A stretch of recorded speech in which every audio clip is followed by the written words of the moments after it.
अंकिता भंडारी एक ऐसा नाम जिसके बारे में आज प्रदेश में ही नहीं बल्कि देश और दुनिया में भी लोग जान रहे हैं। लेकिन अंकिता भंडारी का जो मर्डर केस है वो शुरुआती दौर में इतना लोगों को मालूम था नहीं। और एक ऐसे व्यक्ति के साथ मैं बैठा हूँ जिसने शुरुआत की अंकिता भंडारी के उस केस को उठाने की, और सही मायने में देखा जाए तो अंकिता भंडारी का नाम अगर आज घर घर पहुँचा, उसके साथ जो दर्दनाक हादसा हुआ आज अगर वो सब लोग जानते हैं तो उसके पीछे एक नाम छुपा हुआ है। उसका नाम है विजय। बहुत बहुत स्वागत है विजय आपका। बहुत बहुत धन्यवाद राठौड़ जी। ये एक बड़ा विभत्स कांड जिसे कहते हैं हम लोग हुआ देवभूमि के तौर पर। हम लोग उत्तराखंड की को जानते हैं, आमतौर पर ऐसा देखने को मिलता नहीं है, लेकिन जो कुछ हुआ वो शुरुआती दौर में ये लग रहा था कि दबाने की कोशिश हो रही थी, दबाया जा रहा था, या किन्हीं कारणों से उसको पब्लिक के सामने लाए जाने से रोका जा रहा था। आपने उसको शुरुआत से ही कवर किया। जी, क्या एग्जैक्टली था, थोड़ा सा आप खुलकर बताएं ज़रा।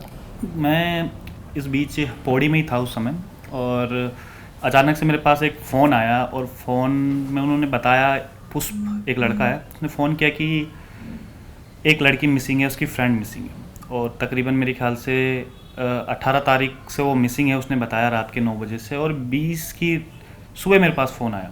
उसने बताया कि इस तरीके का है और उसके साथ कुछ इस प्रकार की घटना हो चुकी है। तो मैंने उसको पूछा, मैंने कहा भाई इस प्रकार की घटना आप कैसे कह सकते हैं? तो उसने मेरे को बोला मेरे पास एविडेंस है, और पुलिस वाले मेरे ऊपर शक कर रहे हैं, मेरे को धमका रहे हैं, इस प्रकार की बात उसने बोली, और मेरे को फंसाने की कोशिश कर रहे हैं, क्योंकि वो जम्मू से लड़का आता था। तो उसने बताया कि किसी ने आपका नंबर दिया था और कहा था कि इनसे आप कांटेक्ट कीजिए, ये आपकी इसमें पूरी हेल्प करेंगे। तो उसने मेरे को कोई स्क्रीनशॉट भेजे, कुछ उसने वॉइस रिकॉर्डिंग उसमें भेजी।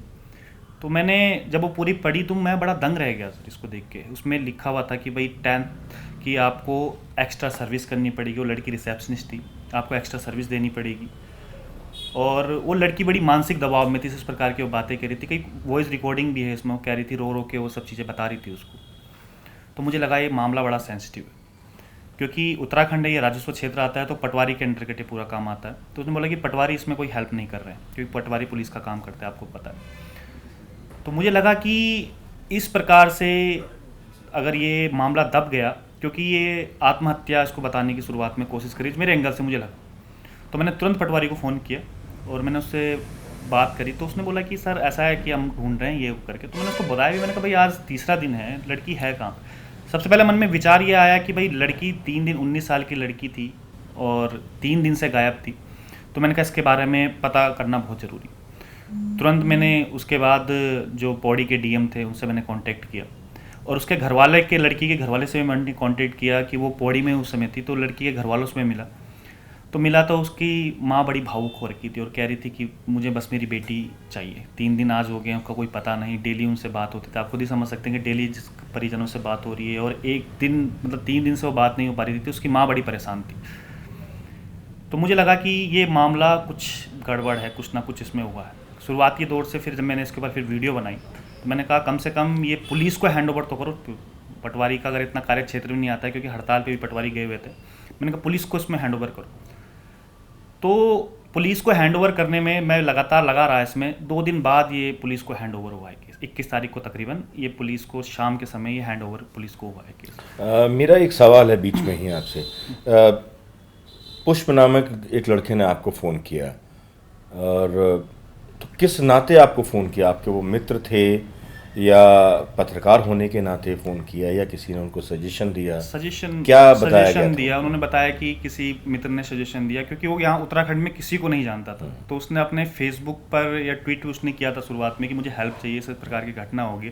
तो किसी ने मेरे नाम का सजेशन दिया था और मेरा नंबर उनको दिया था कि ये आपकी हेल्प कर सके, क्योंकि सबको पता है कि उत्तराखंड में इस प्रकार के जो मामले हैं, हम सबसे पहले इस प्रकार के मामले उठाते हैं, चाहे वो घोटाले हों, चाहे वो कोई चीज़ दबा रही हो सरकार, तो सबसे पहले हम लोग इस मामले को उठाते हैं। तो हो सकता है इस नाते किसी ने रेफरेंस उसको दिया हो, क्योंकि मेरा बहुत ऐसे फ़ोन लगातार मेरे पास आते हैं। तो मुझे लगा स्टार्टिंग में कि इस लड़की के साथ गलत हुआ है, क्योंकि एक फील होता है ना अंदर से, क्योंकि हम सब पहले उत्तराखंडी हैं और हमारे घर में भी माँ हैं, बहनें हैं। तो मुझे लगा कि इस लड़की का पता होना बहुत ज़रूरी है। कई लोग शुरुआत में भी सवाल उठा रहे थे कि सर ये लड़की किसी के साथ भाग गई हो आमतौर पर, मैंने कहा यार चलो 99% अगर वो भाग भी गई होगी, 1% उम्मीद तो है कि उसके साथ कुछ गलत हुआ होगा। तो उसी उम्मीद के साथ कि 1% उसके साथ कुछ गलत हुआ होगा और इस लड़की के साथ गलत नहीं होना चाहिए, अगर वो लड़की किसी के साथ भाग भी गई है तो कम से कम पता तो करो कि हुआ क्या है एक्चुअल में। ये पुलिस का काम है पता करना, कि क्या हम इसलिए नहीं छोड़ सकते कि वो लड़की भाग गई होगी किसी के साथ या हुई होगी। सबसे पहले प्राथमिकता थी कि वो लड़की मिल जाए, पता तो चले कि भाग गई है, उसके साथ क्या हुआ है, अपहरण उसका हुआ है। तो ये सब पूरा सर मामला हुआ। जब मैंने लगातार फेसबुक पे इसको उठाया, उसकी माँ का मैंने इंटरव्यू दिखाया, उसके बाद उसके जो पिताजी थे उससे लगातार मैं संपर्क कर रहा था। एक लड़की है ऋषिकेश में, प्रिंसी, वो भी समाज सेवी का काम करती है। तो मैंने प्रिंसी को फ़ोन किया, मैंने कहा वो लड़का जम्मू से आ रहा है और वो किसी को यहाँ पर नहीं जानता, उसकी आप हेल्प कीजिए, क्योंकि मैं उसमें पौड़ी में था। तो मैंने बोला कि ऋषिकेश में उसकी हेल्प कीजिए। उसने भी उसकी हेल्प करी लगातार। वो पुलिस के, क्योंकि उसको ये डर था लड़के को, उसने जो मेरे को बताया कि अगर वो वहाँ पर जाएंगे हो सकता है कि पुलिस उसको ही पूरे मामले का गुनहगार साबित करके और उसको अंदर कर दे। तो ये डर मेरे अंदर था, तो इसलिए मैंने प्रिंसी को फ़ोन किया। मैंने उसको बोला कि मैंने कहा आप जाओ और उस लड़की की हेल्प करो जहाँ जहाँ वो जाता है, जो पुलिस उसको बुला रही है। क्योंकि उसने मेरे को पहले ही बोल दिया था लड़के ने कि हो सकता है कि पुलिस उसको पकड़ ले, और क्योंकि वो यहाँ किसी को जानता नहीं था, जम्मू का लड़का था और यंग लड़का था, अभी 20-25 साल मेरे ख्याल से उसकी उम्र रही होगी तकरीबन। तो पूरा ये मामला इस तरीके से हुआ। जब सोशल मीडिया में हम लोगों ने उठाया, उसके बाद मैंने अपने जो साथी हैं हमारे अलग अलग मीडिया वाले, उनसे भी मैंने कांटेक्ट किया। मैंने कहा इस मामले को उठाइए, मैं इस समय पौड़ी में हूँ लेकिन आप इसको देहरादून से उठाइए, ऋषिकेश से, देहरादून ऋषिकेश पास पे। तो उन्होंने फिर नेक्स्ट डे आके उन लोगों ने भी इसमें हेल्प करी और उन्होंने इस मामले को उठाया। और मैं सबसे चाहता था कि ये मामला हर कोई इसको उठाए। तो ये सब चीज़ें हुई और आज के समय पे जब हमने प्रेशर बनाया पुलिस पे और इन सब चीज़ों पे कि भाई आप पुलिस को पहले हैंड ओवर कीजिएगा, सबसे प्राथमिकता थी कि पुलिस को हैंड ओवर किस तरीके से हो जाए और उस लड़की का पता चले वो कहाँ है, किस हालत में। तो ये पूरा मामला हुआ और फिर उसके बाद देखते देखते आपको आज पता ही है वो पूरा नेशनल न्यूज़ आज बन गई। विजय, ये बड़ा दुर्भाग्य है उत्तराखंड के अंदर या इसके अलावा और भी कई राज्यों की अगर हम बात करें, कोई भी लड़की अगर गुमशुदा होती है तो पुलिस हमेशा यही मान के चलती है कि वो किसी के साथ भाग गई होगी। हाँ, जबकि पहला इंसानियत का जो कायदा है वो ये कहता है कि वो कोई भी हो, पहले उसकी तलाश की जाए और उसके बाद उसके बारे में कयास लगाया जाए। पुलिस के ऊपर एक और भी दबाव अक्सर देखने को मिला है, वो सिर्फ उत्तराखंड नहीं, अलग अलग प्रदेशों की पुलिस के ऊपर भी ये दबाव रहता है कि किसी तरीके से जब मामला हाइप पर जाता है, शोर मचाना शुरू करता है, जोर पकड़ता है, तो वो कोशिश ये करते हैं किसी ना किसी को पहले इसमें पकड़कर लोगों के गुस्से को शांत किया जाए। और जैसा आपने बताया कि वही शायद उस लड़के के साथ होने की उम्मीद भी थी। बिल्कुल। इस दौरान जब ये धीरे धीरे केस सबके सामने आया है, नेशनल मीडिया में भी अगर हम बात करें या बहुत देश के नामी यूट्यूबर्स हैं उनकी अगर हम बात करें, तो उन्होंने काफ़ी आपके नाम का जिक्र भी किया है। उन्होंने कहा है कि एक सोशल मीडिया अगर नहीं होता तो शायद नेशनल मीडिया को भी इस चीज़ की भनक नहीं लगती और शायद वो 2 से 3 मिनट के एक पैकेज में सिमट कर कहानी रह जाती और वो अंकिता की कहानी जो है वो हमेशा के लिए दब जाती। इस दौरान जब आप लगे रहे लगातार, पहली बात ये कि राजस्व पुलिस और पुलिस के बीच में तालमेल का ना होना, जबकि कानून अगर देख रहे हैं तो चाहे वो कोई भी विभाग हो, उनके बीच में तालमेल होना बहुत ज़रूरी है। तो इस तालमेल के दौरान आपको कहीं से कोई ऐसी चीज़ लगी कि आपको रोकने की कोशिश की गई हो या आपसे कहा गया हो कि आप क्यों इस मामले को उठा रहे हैं, दूर रहिए, ऐसा कुछ? ऐसा तो नहीं हुआ, लेकिन मुझे लगा कि टाल मटोली इसमें बहुत हुई, क्योंकि मैं लगातार पटवारी के संपर्क में था और मैं उसको बोल रहा था। मैंने कहा भाई आप इस पर कुछ कर क्यों नहीं रहे, एक्शन क्यों नहीं ले रहे हैं। और कई बार मेरी हॉट टॉक भी उनसे हुई। मैंने कहा भाई अगर आप इसमें एक्शन नहीं लेंगे तो मैं, क्योंकि उसके बाद मैंने डीजीपी को भी फ़ोन किया, हालांकि उन्होंने फ़ोन नहीं उठाया। डीएम साहब जो कंडे जी हैं उनको भी मैंने लगातार फ़ोन किया, एसएसपी को भी मैंने फ़ोन किया। मैंने कहा इस मामले को भाई आप उठाइएगा, क्योंकि बहुत गंभीर मामला है, कम से कम उस लड़की का तो पता चले कहाँ वो लड़की है, किस हालत में वो लड़की है। और ये मामला ऐसा था कि जो इसमें मेन जो इसमें आरोपी था वो एक राज्य मंत्री का बेटा था, एक्यूज था, राज्य मंत्री का बेटा था, एक प्रभावशाली, आप खुद ही समझ सकते हैं। उसके भाई भी राज्य मंत्री है और भाजपा में बहुत बड़े पद पर है। और लड़की बहुत गरीब परिवार से थी, क्योंकि मैं उनके खुद घर गया, वहाँ पर श्रीकोट में उनका घर है, डोब श्रीकोट में। तो घर गया तो आप घर की हालत देखिएगा, बहुत गरीब परिवार से। मैंने कहा इस लड़की के साथ कम से कम नाइंसाफ़ी नहीं होनी चाहिए। अगर एक इसका केवल जुर्म इतना नहीं होना चाहिए कि वो गरीब परिवार से कोई भी आके इसका शोषण इसको कर दे, क्योंकि शोषण की एक कहते हैं ना बू आ रही थी, क्योंकि हमें पत्रकारिता में तो बहुत समय हो गया है। तो मुझे लगता था कुछ ना कुछ इसके साथ गलत हुआ है, क्योंकि वीआईपी को इस प्रकार का जिक्र होता है कि वीआईपी गेस्ट आएंगे, आपको उनको एक्स्ट्रा सर्विस करनी पड़ेगी। उस पर दबाव बनाया जा रहा था लगातार, क्योंकि इस प्रकार की रिकॉर्डिंग, स्क्रीनशॉट सारे मेरे पास थे। तो इसलिए मैंने इस पूरे मामले को लगातार इसको उठाया और मैं हमेशा सोशल मीडिया पर आता था, लाइव में आता था। मैंने कहा अगर पुलिस इस मामले को नहीं उठाएगी तो आप सबके सब लगातार इसको शेयर कीजिएगा, लोगों तक पहुंचाइएगा।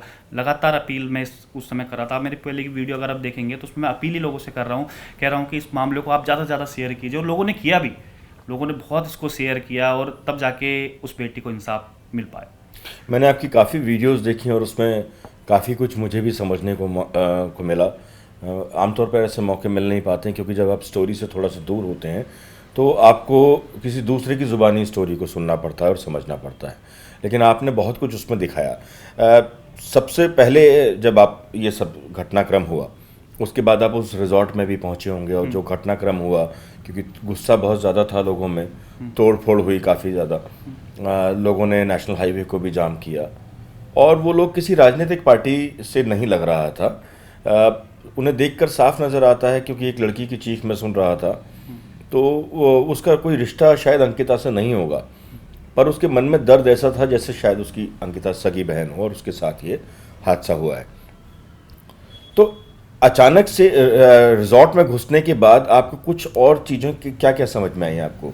आप रिजॉर्ट में घुसे और उसके बाद प्रभावशाली, चूंकि नेता का बेटा था वो, तो आपके ऊपर भी, आपके मन में भी थोड़ा सा दबाव रहता ही होगा। शुरुआत में ये था कि जब पुलिस को हैंड ओवर हो गया, हमारे प्रयासों से पुलिस को हैंड ओवर हो गया था, लेकिन उसके बाद हमारी ये खुद की नैतिक जिम्मेदारी थी, अब पुलिस इसमें सही से काम करे। हम लोग रात वहाँ गए, मैं पौड़ी से उसी रात निकला जिस दिन हैंड ओवर हो गया था पुलिस को, सीधा डायरेक्ट में लक्ष्मण झूला जो थाना है वहाँ पर मैं गया। तो उनसे मैंने पूछा कि भैया पुलिस को हैंड ओवर हो गया है, अब क्या हुआ? तो उन्होंने कहा है कि अब, क्योंकि उन्होंने उस समय जो वहाँ के स्टाफ थे उनको बुला लिया था, उनसे पूछताछ उस समय हो रही थी। उसके पिताजी मुझे वहाँ पर मिले, क्योंकि पिताजी से लगातार मेरी बात हो रही थी। तो उनके पिताजी ने बोला कि 2 दिन तक पटवारी हमें घुमाता रहा, जो बात हुई थी उनकी। और मैंने वहीं से लाइव एक शुरू किया और पूरा उत्तराखंड को बताया कि भाई इस समय आप पुलिस को हैंड ओवर हो गया। हालांकि पुलिस ने बहुत अच्छा इसमें काम किया। और उस रात आप ये देखिएगा, मेरे को एक गुस्सा भी इस बात से आया कि जो एक्यूज था उसके फादर वहाँ पर रात में आए, रात में तकरीबन 9 बजे के आसपास आए, और मैंने पहचाना उन्हें। मैंने कहा इसके फादर वही हैं, विनोद आर्य जिनका नाम है। और वो चुपके से अंदर आए, जो एडिशनल एसपी थे उनके पास आए, और उसके बाद जैसे ही पास आए तो एक अंदर से आवाज़ आई कि चाय लेके आओ। तो मुझे लगा कि यार वो आए हैं और चाय उनको मंगा के, जो बेचारे उनके बाप हैं, अंकिता के बाप है, वो 2-3 दिन तक उन्होंने अपने कपड़े बदले, ना उनको ढंग से उन्होंने खाना खाया, पुलिस उनको पानी तक नहीं पूछ रही है, वो बैठ के उनको चाय उनको पिलाई जा रही। अब मैंने कहा इसमें सेटिंग कहीं मुझे गड़बड़ हो रही थी। पता चला है क्योंकि प्रभावशाली था, पुलिस को हो सकता है कुछ इस समय बताया, क्योंकि उस समय पुलिस के पास मामला आया था। तो डायरेक्ट हम लोग आईडी लेके अंदर घुस गए। मैंने उनसे पूछा कि आप उसके पिताजी? तो उन्होंने बोला हाँ पिताजी। तो हमने पुलिस से भी सवाल किए। मैंने कहा अभी तक जब इसके पिताजी आए हैं और जो पुलकित है वो क्यों नहीं आया? तो आप देखेंगे तो पूरा स्टाफ वो एक सकपखा से गए थे कि नहीं अचानक से मीडिया वाले कहाँ से आ गए और इस प्रकार के सवाल क्यों पूछने लग गए। तो हमने पुलिस पे उस समय सवाल किया। मैंने कहा अगर ये पुलकित आर्य अगर नहीं पकड़ा जाता तो आपका इसमें बहुत बड़ी नाकामी होगी, क्योंकि भाई उसका बाप यहाँ पर आ रहे हैं, उसके बाप कह रहे हैं, उस समय तक बोल रहे थे कि मेरा बेटा बड़ा निर्दोष।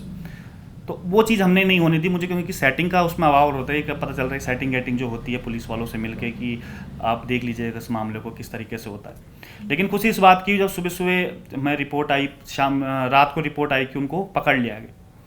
और रात के ही तकरीबन, क्योंकि पुलिस में भी हमारे कई सूत्र तो उन्होंने बता दिया था कि वो लड़की अब नहीं रही। तो बड़ा इसमें दुख भी हुआ इस चीज़ को लेकर। और नेक्स्ट डे लोगों में इतना रोष था, क्योंकि नेक्स्ट डे फिर मैं वहाँ गया जब वो लड़की की बोला कि उसको उन्होंने मार दिया।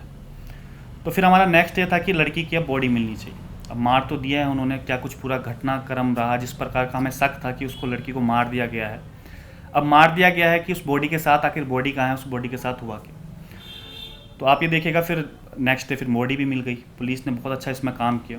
और जब नेक्स्ट डे इसमें बॉडी मिली तो बॉडी फिर पोस्टमार्टम का इंतज़ार था। अभी तक शायद मेरे ख्याल से पोस्टमार्टम रिपोर्ट उसकी आई है कि नहीं आई है, अभी तक मेरे को एक प्रोविजनल रिपोर्ट आई है, बाकी फाइनल का आना बाकी है। उसमें था कि उसके साथ मारपिटाई हुई है, मारपिटाई होने के बाद उसको फिर मार दिया गया। तो ये पूरा इसमें घटनाक्रम था। जो हमने लड़ाई लड़ी थी, आखिर हम अंकिता को तो नहीं बचा पाए, लेकिन उसके गुनहगारों को हमने बचने का मौका नहीं दिया कि वो उसको आत्महत्या का केस बनाते हैं, क्योंकि बहुत प्रभावशाली लोग हैं, आप खुद ही समझ सकते हैं।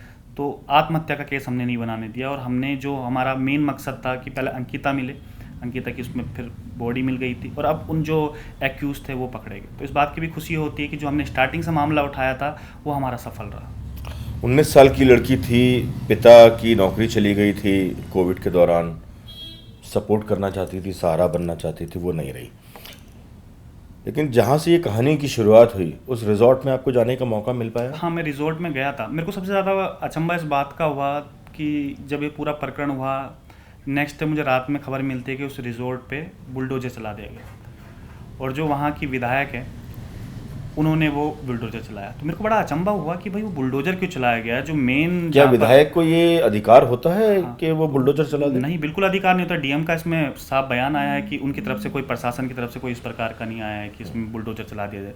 तो कहीं ना कहीं जो क्राइम जो जगह है क्राइम वाली, उसको डिमोलिश करने की कोशिश की गई। फिर मैं नेक्स्ट डे लाइव आया, मैंने कहा इस प्रकार से डिमोलिश क्यों करा, कम से कम पहले फॉरेंसिक जांच उसकी होती, पूरी वीडियोग्राफी उसकी होती, उसके बाद ये होता। हालांकि पुलिस ने अपने उसमें बोला था कि उन्होंने वीडियोग्राफी कर दी थी, फॉरेंसिक जांच के लिए टीम भी वहाँ पर भेज दी थी, लेकिन उस क्राइम जो स्पॉट था उसको डिमोलिश को किया गया। सबसे बड़ा सवाल ये होता है। तो क्योंकि हम लोग पत्रकार हैं तो जो छोटी छोटी चीज़ें होती है वो हम लोग नोटिस करते हैं। तो मैंने नेक्स्ट डे बताया भी था अपने लाइव में आके कि भाई डिमोलिश नहीं करना चाहिए था, कम से कम पहले वो जो क्राइम स्पॉट था उसको सुरक्षित रखते। और लोगों में इतना रोष था कि जब उनकी गाड़ी गई तो उनको जो 3 आरोपी थे उनको बहुत मारा भी उन्होंने पकड़ के। तो ये पूरा प्रकरण इस प्रकार से हुआ है स्पोर्ट। जी, पहला विजय, जिस समय आप रिजॉर्ट में पहुंचे तो आपको बहुत सारी चीज़ें समझ आई होंगी, क्योंकि जो खबरें छन कर आ रही हैं बाहर उसमें ये था कि उस रिजॉर्ट में कोई ऐसा गोरख धंधा होता था और सही मुझे कोई शर्म भी नहीं है इस शब्द को इस्तेमाल करने में, कि लोग अय्याशी करने के लिए उस रिजॉर्ट का इस्तेमाल कर रहे थे। क्या आपको वहाँ पहुंचकर ऐसा कुछ समझ में आया कि ये सब क्या चल रहा था और किस तरीके का यहाँ ऑपरेट किया जाता होगा? बिल्कुल। मुझे जो अगर प्रथम दृष्टया हम लोग देखें तो एक अय्याशी का अड्डा वो था, क्योंकि वहाँ से सीसीटीवी फुटेज सबकी गायब थी। 3 महीने से सीसीटीवी फुटेज, उन्होंने अपने बयान में बोला कि वहाँ पे कंस्ट्रक्शन का काम चलता था, सीसीटीवी फुटेज गायब थी। एक जो रजिस्टर्ड मेंटेन होता है कि कौन लोग आए कौन नहीं आए, वो सब कुछ गायब था। तो लगता था कहीं ना कहीं जो लोग कह रहे हैं अपने उसमें शब्दों में कि वो अय्याशियों का अड्डा था बना हुआ और इस प्रकार के लोग वहाँ पर आते थे जो वीआईपी गेस्ट, उनके लिए सर्विस थे। तो ये सब चीज़ें वहाँ पर होती थी। गांव वालों से भी बात हुई, उन्होंने भी खुद बताया कि इस प्रकार के लोग यहाँ पर आते थे वीवीआईपी, बड़ी बड़ी गाड़ियाँ लेके, बड़ी बड़ी बत्ती लेके। हालांकि लोग जानते नहीं कि कौन है, वे गाड़ी के अंदर रहते थे काले शीशों में। लेकिन वो अय्याशी का अड्डा था एक बना हुआ, एक रिजॉर्ट जो बीच जंगल में बना हुआ था। आपने गाँव वालों से बात की, गाँव वालों का भी यही कहना था। कुछ ऐसे लोगों से आपकी बात हो पाई, उस रिजॉर्ट के कर्मचारी रहे हो जो जिन्होंने कोई शिकायत की हो? हाँ, मेरी बात हुई और उन्होंने खुद बोला, जो जिस समय क्राइम हुआ था एक ऑडियो क्लिप भी उन्होंने मुझे दी, मैंने अपने उसमें भी चलाई थी, जिसमें वो लड़की कह रही थी रात में। कौन थे वो? वही कर्मचारी थे। अच्छा। उन्होंने मेरे को ऑडियो क्लिप दी, उसमें वो कह रहे थे कि उस लड़की के साथ बहुत टॉर्चर वो किया करते थे और उसे बार बार कभी उसके रूम में घुस जाना, क्योंकि उसका रूम भी उसी होटल रिजॉर्ट के आसपास, उसको रूम में घुस जाना। उसके साथ मेरे पास एक स्क्रीनशॉट भी उन्होंने दिए है मेरे को, जिसमें उन्होंने बताया कि वो जो मालिक था उसका, पुलकित तारिया, उसने उसको किस करने की कोशिश करी। उसके साथ साथ वो उससे एक्स्ट्रा सर्विस, कई बार उसके साथ बदतमीजी भी उसने करी है ना। हालांकि उसने अगले दिन आके वो माफ़ी मांग लेता है कि दारू के नशे में ये सब चीज़ें हो गई है, उसने माफ़ी मांगी। और लेकिन इस प्रकार की हरकतें वो उसके साथ लगातार करता था। एक ऐसी दंपत्ति के बारे में भी कुछ चीज़ें बाहर आ रही हैं कि उनको बड़ी मुश्किल से अपनी जान बचाकर वहाँ से भागना पड़ा। तो क्या इसके बारे में कोई जानकारी? हाँ, ऐसे दंपत्ति के उसमें भी आ रही हैं, क्योंकि एक लड़की थी प्रियंका का भी जिक्र आ रहा है। हालांकि मेरा उससे कांटेक्ट नहीं हो पाया है कि प्रियंका कौन है। तो कहते थे कि वो टॉर्चर जरूर करता था, जो भी लड़की वहाँ पर आती थी वो लड़की मुश्किल से 1 महीना भी वहाँ पर टिक पाती थी। 22 दिन हुए थे खुद अंकिता को वहाँ पर, उसके साथ यह हादसा हो गया। तो इसकी जो कहते हैं ना मेंटलिटी इस प्रकार से थी, या फिर साइको टाइप का हम कहते हैं, इस प्रकार से था लड़कियों के प्रति कि अपना, जो कर्मचारी थे वो खुद बोलते थे कि उनको इस प्रकार से बोलते थे, वही पहाड़ी करके, वही पहाड़ी दरा, मतलब गंदी भाषा का इस्तेमाल करके कि वही पहाड़ी दरा, वो पहाड़ी दरा। तो इस प्रकार की उनकी मेंटलिटी थी पूरी। मतलब जो पहाड़ उनकी कमाई का जरिया है, जिस पहाड़ के लोग साधन उत्पन्न करते हैं, काम करते हैं वहाँ पर और उनके लिए रोजी रोटी का साधन तैयार करते हैं, उन्हीं के लिए बुरे शब्दों का इस्तेमाल, बड़े शर्म की बात है। खैर, जिस समय ये घटनाक्रम हुआ, पुलकित और बाकी उसके साथ के जो लोग थे, उन लोगों को पुलिस ने अरेस्ट किया।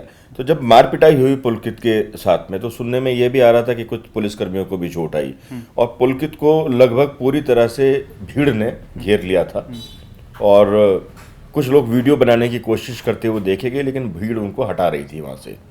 तो क्या लग रहा था कि पुलकित और उसके साथ में कोई हादसा करने के लिए पूरी तरह से तैयार थी?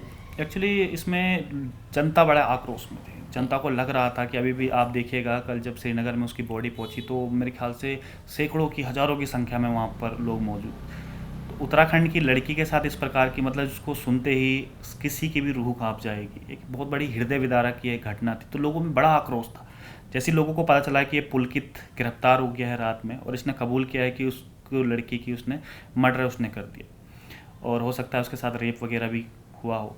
जब बॉडी मिलने के बाद, क्योंकि उस समय बॉडी मिल चुकी थी, तो लोगों में बहुत ज़्यादा आक्रोश था इसके लिए। तो इसलिए लोग, जब गाड़ी गुजर रही थी तो पूरे कम से कम 1000 के आसपास लोग वहाँ पर मौजूद थे। उन्होंने पूरी पुलिस की गाड़ी घेर ली और मैं तो पुलिस की हिम्मत मानूंगा जो पुलिस ने उन आरोपियों को जिंदा वहाँ से निकल, हाँ हो सकता था कि वो जिंदा भी नहीं बच पाते। तो ये बड़ा आक्रोश था, इसलिए पूरा ये जो गाड़ी थी, इसलिए लोगों ने वहाँ पर घेरी और उनको बहुत मारा भी वहाँ पर। हालांकि उसकी वीडियो नहीं आ पाई, कुछ फ़ोटोज़ आपने देखी होंगी, कुछ फ़ोटोज़ उनकी आई है वहाँ पर। फिर मैं ऑन द स्पॉट गया तो वहाँ पर बहुत ज़्यादा खून भी था वहाँ पर, गाड़ियों के शीशे वहाँ पर टूटे हुए थे। तो आप खुद ही सोच सकते हैं उसको देख के कि क्या वहाँ पर उस समय सीन रहा। विजय, मैंने फ़ोटो देखी पिटने के बाद एक्यूज्ड की, पुलकित की और उसके साथ के लोगों की। चेहरे पर बेशर्मी पिटने के बाद भी झलक रही थी। तो क्या ये धंधा बना लिया था उन्होंने रिजॉर्ट में पूरा, कि भाई अयाशी का अड्डा बना के ऐसे पैसे कमाने की जड़ पैदा करनी है? दूसरा ये कि जो उसके साथ में उसके पिता थे और उसका भाई जो था, तो क्या कहीं ना कहीं ये पावर गेम चल रहा था वहाँ पर? बिल्कुल साफ तौर पे पावर ही गेम था। अगर सोशल मीडिया पे इतना ही हंगामा नहीं होता तो मेरे ख्याल से आज जिस हम अंकिता का जिक्र कर रहे हैं, वो शायद अंकिता किसी फाइल में दब जाती, आपको पता चलता है कि गुमशुदा की उसकी हो गई या उसने आत्महत्या कर ली। तो ये पूरा का पूरा पावर गेम था, क्योंकि उसके पिताजी को ही आज फोटो आप देखिएगा डीजीपी के साथ, मुख्यमंत्री खुद, वो मुख्यमंत्री को टोपी पहना रहे हैं, उसमें बड़े बड़े मंत्रियों के साथ उनकी फ़ोटो हैं। तो वो खुद एक बहुत पावरफुल थे और भाजपा में अच्छा खासा उनका कद था, राज्य मंत्री 2 बार के रह चुके हैं। तो पूरा ये पावर गेम था और इस पावर गेम का जो कहते हैं नाजायज़ जो औलाद, मैं इसको कहूँगा कि किस प्रकार से वो फ़ायदा उठा रही थी इस तरीके से। तो ये पूरा पावर गेम। मतलब लक्ष्मण झूला पुलिस स्टेशन में भी शायद वो कोई टोपी ही पहनाने आए थे अपने बच्चे को बचाने के लिए। उनका बयान हमने सुना, उन्होंने कहा कि उनका बच्चा बड़ा मासूम है। तो लोगों को सुनने से ज़्यादा हंसी भी आई और गुस्सा भी आया उस बयान पर, कि जिस व्यक्ति ने एक मासूम बच्ची को मार दिया और कबूल कर लिया। पुलिस ने बाकायदा इस बारे में बताया कि उसने कबूल किया है। पुलिस के कबूलनुमा में उसके बाद भी उसके पिता कह रहे हैं कि मासूम बच्चा था। खैर, जिस समय अंतिम संस्कार होना था तो माना यह जा रहा था कि उत्तराखंड के अंदर श्रीनगर को बहुत बड़ा बेस माना जाता है युवाओं को लेकर। वहाँ यूनिवर्सिटी है और पूरे देश में यूनिवर्सिटी पहचान रखती है। वो बड़े बड़े सूरमा वहाँ से निकले हैं राजनीति के भी, और उसमें इतना बड़ा यूथ होने के बाद भी पुलिस की तरफ से प्रॉपर इंतज़ाम थे और आखिरकार वहाँ इतनी भीड़ कैसे इकट्ठी हो गई कि संस्कार करने से पहले कुछ लोग वहाँ पहुँच रहे थे, डिमांड्स पूरी करने की बात कर रहे थे? क्या था पूरा मामला? ये ऐसा था कि मैंने बताया ना आपको कि लोगों में बहुत गुस्से, देवभूमि हम उत्तराखंड इसे कहते हैं, और इस प्रकार की घटना हमने कभी सुनी नहीं थी उत्तराखंड। हालांकि होती बहुत सारी हैं, लेकिन लाइमलाइट में इस प्रकार की घटना नहीं, पहली ऐसी घटना थी जो लाइमलाइट में आई और लोगों ने उसको अपनेपन से जोड़ के देखा कि उसने सोचा कि हमारी बेटी है, अपनी किसी ने सोचा हमारी बहू है, इस प्रकार। क्योंकि लोगों को भी डर भी था कि अगर आज ये हुआ है तो कल उनके साथ भी हो सकता है। तो डर भी था और साथ साथ में गुस्सा भी इतना था कि उस जो आरोपी हैं उनको फांसी होना चाहिए, और एक डिमांड उनकी ये थी कि फांसी उनका होना चाहिए। तो इसीलिए पूरा का पूरा उत्तराखंड श्रीनगर पहुंच गया था, जितने आसपास के इलाके थे सारे के सारे श्रीनगर पहुंच गए थे। और उनकी ये थी कि पहले जो पीएम रिपोर्ट है, पोस्टमार्टम रिपोर्ट, उसको आने दो, उसमें आखिर हुआ क्या था। उसमें हो सकता है कि इस बॉडी को जलाने के बाद इसका दोबारा तो पोस्टमार्टम हो नहीं सकता है, हो सकता है कि क्योंकि बहुत पावरफुल लोग थे, अपनी पावर का इस्तेमाल करके पोस्टमार्टम रिपोर्ट को वो गलत थरक तरीके से भी उसमें कर सकते थे कि गलत सलत रिपोर्ट उसमें ला सकते। लोगों में ये डर भी था और गुस्सा भी था कि पहले पीएम रिपोर्ट आए, पीएम रिपोर्ट में एक्चुअल में हुआ क्या था, ये सब चीज़ों को सबके बारे में पता चले। और जो लोग थे जो आरोपी थे उनको फांसी उसमें हो। तो ये पूरा गुस्सा था जो पूरा श्रीनगर उससे जाम हो गया था। तो क्या संस्कार करने में, अंतिम संस्कार करने में क्या जल्दबाजी की गई? जल्दबाजी नहीं कहेंगे इसको, क्योंकि जिस हिसाब से पुलिस ने काम किया है, अब क्योंकि मेरी डॉक्टर से खुद बात हुई थी, जो उनका पोस्टमार्टम जो कर रहे थे उनसे बात हुई थी, तो उन्होंने बताया था कि बॉडी इस प्रकार से हो गई थी क्योंकि उसे 4 या 5 दिन उसे पानी में हो गए थे, तो कि अब नेक्स्ट उसको पोस्टमार्टम करना इम्पॉसिबल था क्योंकि उसके पार्ट निकल रहे थे पूरे के पूरे। आप खुद सोचते हो कि बॉडी 5 दिन तक लगातार पानी में रही हो और उसके बाद उसका पोस्टमार्टम नहीं हो सकता। तो ठीक है, उन्होंने वो किया, लेकिन लोगों को बहुत गुस्सा था। लोग सोचते थे कि दोबारा से अगर पोस्टमार्टम रिपोर्ट गलत आई, हालांकि उसकी वीडियोग्राफी पूरी हुई है, जो पोस्टमार्टम हुआ है उसमें डॉक्टर कुछ मौजूद थे, लेकिन अंकिता अपने पीछे पीछे बहुत सर सवाल छोड़ के चली गई इस पूरे मुद्दे पर। अंकिता सवाल छोड़कर चली गई है और जवाब मेरे ख्याल से किसी को मिलेगा नहीं। बहुत बहुत शुक्रिया विजय हमसे बात करने के लिए। जैसा अभी विजय ने बताया कि अंकिता बहुत सारे सवाल छोड़ गई है, वाकई ये वो सवाल है जिनका जवाब अब शायद मिलेगा नहीं, और अगर मिलेगा तो कोई उसे दबाने की पूरी तरह से कोशिश भी करेगा। अक्सर ऐसा होता आया है, इस केस में भी हो सकता है आने वाले वक्त में ऐसा ही देखने को मिले। लेकिन पहाड़ की बेटी है अंकिता, जो अब पंचतत्व में विलीन हो चुकी है। ये हादसा इस प्रदेश के अंदर दोबारा ना हो, नहीं तो लोग देवभूमि कहना बंद कर देंगे। इसको सोचने की ज़रूरत है। नमस्कार।